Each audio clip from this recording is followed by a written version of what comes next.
नमस्कार मित्रांनो, मी तुमचा मित्र ईश्वर सैंदाने। तर आज पितृदिनानिमित्त बऱ्याच लोकांनी आणि बऱ्याच मित्रांनी व्हॉट्सअपला स्टेटसला त्यांच्या वडिलांचा फोटो ठेवला होता, पण मला एकही फोटो असा दिसला नाही ज्या ठिकाणी मुलाने बापाला मिठी मारली असावी।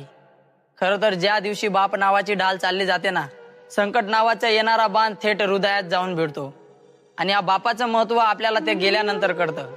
तर माझी आज पितृदिनानिमित्त स्वरचित कविता सादर करतो। कवितेचं नाव आहे बाप। बाबा डोळे भरून आले आज पितृदिनाचे स्टेटस पाहून, जग अपूर्ण वाटतं हो बाबा तुमच्या विना एकटं राहून।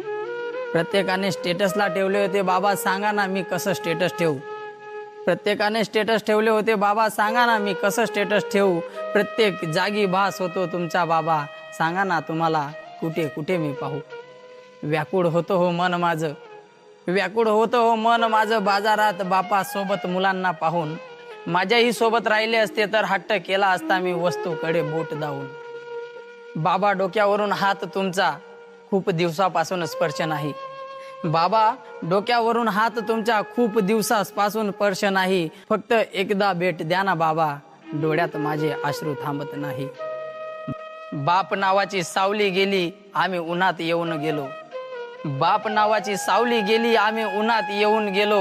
आपल्याच लोकांच्या गर्दीत आम्ही परके झालो, आपल्याच लोकांच्या गर्दीत आम्ही परके झालो। पेटून गेला वनवा आयुष्याचा, पेटून गेला वनवा आयुष्याच्या जेव्हापासून तुम्ही सोडून गेले। पेटून गेला वनवा आयुष्याच्या जेव्हापासून तुम्ही सोडून गेले। परत एकदा भेट द्या ना बाबा, तुमच्या सोबत जगायचं अपूर्ण राहिले। परत एकदा भेट द्या ना बाबा, तुमच्या सोबत जगायचे राहिले।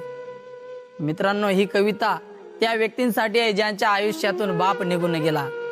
तर कविता कशी वाटली नक्की कमेंट करा आणि अहिराणी आवाज या चॅनलला नक्की लाईक करा, शेअर करा, सबस्क्राईब करा। जय हिंद, जय महाराष्ट्र, जय खानदेश।